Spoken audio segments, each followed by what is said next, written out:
nice segue, man, because I want to get into the psychedelics and stuff. But, Yeah. you know, with the logistics of the legal challenges you've had with just, you know, growing food, because I remember even just to grow food, you know, if the fact that there was no food on, you know, available through the stores, and you've got to grow your own food, and understand that there was restrictions maybe put on people growing food, and you know, because of the health. They try to say it's illegal to collect rainwater, you know, because they start shutting off people's water, and it's like, it's illegal to collect rain. These people are a trip. And so what we say in Detroit is, if you want to see what's coming, come to Detroit. You know, and I know Flint, you know, is just down the road, and we're all familiar, you know, over the, you know, the last couple of years, just the relationship with Flint and water, and, you know, we don't want to get into the, you know, the politics of, you know, just these challenges, man, these challenges that seem to have faced your region, and how you guys just come out of it and get stronger and stronger. I bear witness to that, man. But you know, it leads me to also inquire, because I'm aware and that you've had influence and involvement in the, you know, approaching the decriminalisation of psychedelics, you know, in your region as well. In the States, we're aware that in California and a few other places, you know, it's either being totally made legal, or they've been reducing, you know, the criminalization aspects of it, you know, so people might be able to have possession of things now, and, you know, they're getting a bit relaxed, basically. What's the climate like in Detroit, man? Where you guys at in Detroit with all of that? You know, and thanks to our teacher, man, you know, it's a lot more people that are advocates, you know, because, you know, this thing, some people are afraid to be above ground with it. And so the more people that are out loud with it, the better protection that, you know, folks that speak out loud have. And so it's a strong movement in terms of the legal aspect. You know, one of the fortunate things, one of the projects me and Kilindi were working on is, it's like right here, actually, legislation, you know, to decriminalize it. And we're in the process of, you know, getting the petitions and having the roundtable discussions and things like that, you know, when he made his transition. So that's still a project that's ongoing, that I've talked to some people, at least within my village of Highland Park, which is in the center of Detroit. They're willing to, the political leaders are willing to stand behind it for the decriminalization, for the treatment of depression and drug addiction, which is big, as you know, because that allows us to move even stronger. So it's growing thanks to, you know, Baba Kilindi, you know, and his relentless work. Yourself, you know, because generationally, some people saw him, you know, from another generation or another cultural perspective, but like when they see a brother from the UK, you know what I'm saying? And when they see a brother like myself, so it's growing, man. It's growing. Yeah. Yeah, I feel that. It's going strong. So, well, you've obviously come a long way since your very first psychedelic experience, I take it, when you was 19, 20, you were saying, is it that period, or, you know, and to the point where you've now been on platforms sharing and spreading the spores, as I like to coin it. Why are you out talking and sharing this, man? Why? Well, what's the point? I know that's a rhetorical, but I mean, primarily because like we were discussing earlier, man, as people who are who love our family, who love our community, who love ourselves, our culture. There's nothing, I think, that is more profound in terms of development, growth, and change that I've stumbled across. And so, you know, on my path, you know, I was pretty aggressive in trying to find ways, like a lot of us are, to create change in our reality, in our community. And nothing has been more impactful to my life and more beneficial to my life than this. And if I could just share it, I think we could shake the world, like, you know, like Ali said. So that's why I'm doing it. I don't think there's anything more impactful. I haven't seen anything that transforms individuals to such an extent. And so it's nothing else to me that's worth it. You know, everything else will seem like you're spinning your wheels in mud. This gets the most bang for the buck. In terms of human development, in terms of spiritual development, without saying in terms of cultural, curing the cultural amnesia, healing the damaged DNA that suffers from post-traumatic syndromes of any kind, addictions, depressions, to redefining who you are in this world, who we are in this world, to your role in your family, your community. I mean, it's a powerful reset. You know, I think if we can do it right, you know, we can guarantee a better future for those young people and ourselves. You know, I hope to enjoy it as well. You know, so that's my purpose. I don't see anything that's and also beyond like the whole work aspect.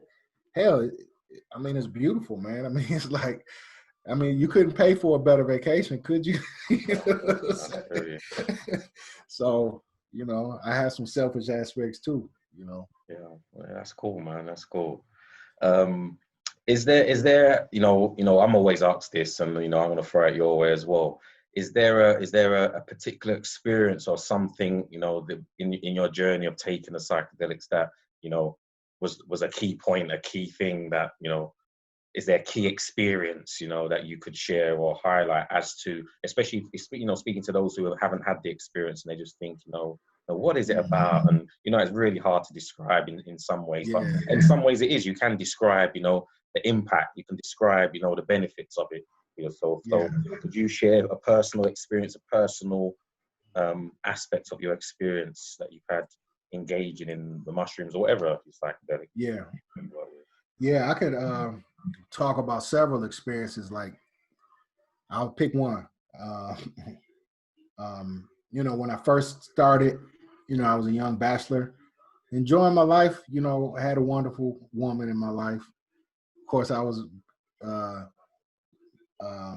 let's just say, I was enjoying myself. Enjoy, bro. So I had a nice apartment, but when you go into that realm, it gives you certain instructions, best moves and best actions to take. And for some reason, I woke from my journey, and it told me it's time to leave your apartment and get a house. And I'm like, you know, it's crazy, man. I'm like, for what, you know?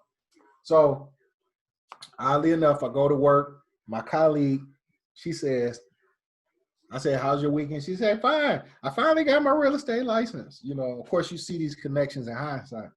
So I told her, I said, yeah, I'll be interested in looking for a house one of these days. She said, yeah, let me know. So she kept pestering me like, yeah, you gonna look for a house? And I said, yeah, I'm looking for a house. And so then one weekend, just out the blue, let's go look for a house for you. And I'm just bluffing. It's like, this is far out of my mind. I'm not thinking about it. And but spirit is leading me. So we riding down the street, we just having a good time. And we couldn't find anything. I didn't see nothing I liked. But on the way back, I said, hey, turn down the street. Turn down the street. Here comes this old guy, like, putting out this sign in the yard. And then I pull up to him. He say, hey, you like the house? I said, yeah. He say, yeah, what family you come from? And I told him. He said, well, what was your mom's last name? I said, Robinson. He said, yeah, Robinson, that's my last name. He said, you like the house? I said, yeah. He said, it's yours, no problem. I said, what? So now he pulled my card, and then he's like, you know, they want like 100,000, which I'm young. I have that, and I wasn't prepared to spend it. So anyway, go back into the realm. They tell me, go ahead and get the house. I don't know how I'm gonna get it. They said, just these in this realm, for those who don't know, you deal with your ancestors, and if you do it right, you can get some sound advice anyway. So they told me to go ahead with it. I didn't know how I was gonna pay for it. Scraped up on the down payment money. Then a few months later, after paying for it, kind of terrified, like, dang, what am I doing? The house behind me, one of the neighbors was like, yeah, that house just sold for $6,000. I said, the house behind me sold for $6,000. Now in the United States, the law is any house within a mile of you, you have to match the best price. So I called the bank. I said, hey, you sold me this house for 100 or 98,000. The house behind me just sold for 6,000. Now it was a raggedy piece of nothing house. This house was nice. And so they were like, yeah, I guess you're right. all right, just give us 6,000 for the house.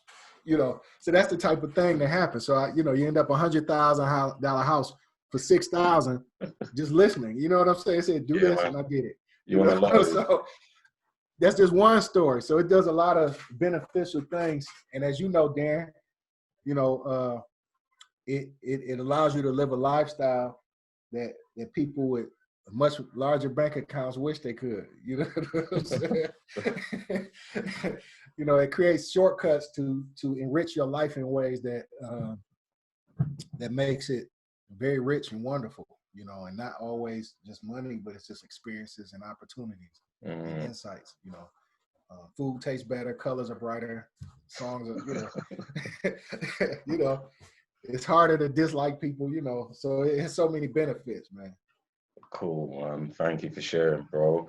You know, and you know, because you know, we come from a similar school of thought. We have, you know, the same teacher and elder who, you know, shared with us, you know, his wisdom in cultivating and partaking in the organism, and you know, and how to navigate. I'm curious to know, yeah, what's your routine, man? Is this something that you do? You know, you do regular? You know, how was you initiated into this? You know, do you have to have a ceremony before? You know. We're also known for having this kind of high dose tag, you know, attached to, you know, anytime we speak or talk, whether it would be you or, you know, they're speaking about Kilindi. So just, can you share anything around the customs, the ceremonies, or the traditions, if you have any or not, around partaking in? Yeah, I mean, in my experience, I'm similar probably to yours. Kilindi, he wasn't big on ritual or none of that. If you had to work, if you put the work in and you had the experience, he's like, here, eat, you know. But over the years, what I found is that people come with different levels of experience and understanding, and so it helps. My personal ritual is like it started. You know, I'll get into some deep meditation. I'll settle my spirit. I'll pour my libations. You know, I'll cleanse the space of any negative energies, neutralize it, get comfortable, and ingest. And I won't take shortcuts. I don't blend it up, mix it with hot cocoa or lemon juice or smoothies. I just eat them raw because the way I was first taught was that's the price of the ride, right? And so I personally chew them up, and swallow them. And then I sit in triple dark. I don't like lights or sounds or music, and I try to just be totally dark. And so for other people, depending on their level of expertise or experience, some people need a little night light on because it makes them feel a little more settled. Others like to hear music. Some people need to be, you know, walked around or talked to. So what I've been doing is developing more ritual, you know, and I think we talked about this in the past, you know, the importance of ritual, especially for people whose first experience it is to set the mood and to change, you know, and to bring the energetic aspects. You know, I do believe in ritual and its ability to shift energy. So I've been thinking about trying to ritualize it or bring more ritual to it. My only concern is that as we both share, we're not about creating a priesthood or, you know what I'm saying, or corrupt priesthood. And so as you bring ritual, it has a tendency to have people say, oh, that's the great, you know what I'm saying? And that's not what we're about. I had these conversations with Baba, man, plenty of times. Yeah. You know, it's not trying to be the grand booba or, you know, the head of the temple, but we also want to be able to share with people and have them have positive experiences and understand how ritual brings that. So maybe you can help me, and maybe the listening audience can help, you know, create a nice rich ritual, because I think it's something that could be like a traditional rites of passage, you know, like where the young brothers or sisters in the UK go through similar to here in Detroit, and they can relate like, oh yeah, you went through that. Yeah, you know, I think it's important for the collective culture. It's something I would like to see though. Sure. So I mean, that's something, you know, obviously we spoke about, it's come to mind before, and I feel, you know, as a collective, that's something that we could and should co-create, you know, but it doesn't have to be set in stone as to this is the thing and this is the way. Right. If you don't do it this way, you know, because it you know, I was taught just like you, man, grow the mushrooms, eat the mushrooms, and take it from there. It was just really straightforward. I was like, well, no preparation, no, you know, well, you know, I need to eat, don't eat. It's like, look, if you want to eat, eat. If you don't want to eat, don't eat. But right. Those mushrooms and get in. You know, Baba was a wise steward, man. So he wasn't about lording over us. But imagine if he was that asshole. You know, you know what I'm saying? And that's my reason for, you know, that's my only concern, is that somewhere out here there are people who are gonna be manipulating and trying to pimp the game. For sure, that's the last thing we need, man. You know. I mean, I've seen them before coming in other forms, you know, other groups, other organizations, and then you get the students and, you know, the wings, and then when the leader goes or they're not around, and, you know, there's always that, man, you know, that's just part of the human psyche, you know, that human archetype coming out. So bring in the young priestess that may not have a group of priestess sitting around who getting this divine wisdom after hours. So trying to prevent that type of behavior. Yeah, man, what's happening, you know, I definitely was aware, privy to stuff, you know, like in the ayahuasca community, for example, you know, especially with women traveling, but people just getting knocked, whether it's financially knocked, you know, they go places spending more, or, you know, people ended up getting physically and mentally abused and sexually abused at these places, you know, by the guru, by the shaman, by the guy down the street who puts on the robe and, you know, he outfit for a few $1,000s. You're none the wiser, but he as well as she may have agendas, you know what I'm saying? So, you got. And I think we worshipped enough false idols as a people anyway, whether it be the preacher, the slave master, the blonde hair, whoever, you know. So I think we had to be more community oriented and see each other as peers in this thing. And so, for sure, you know,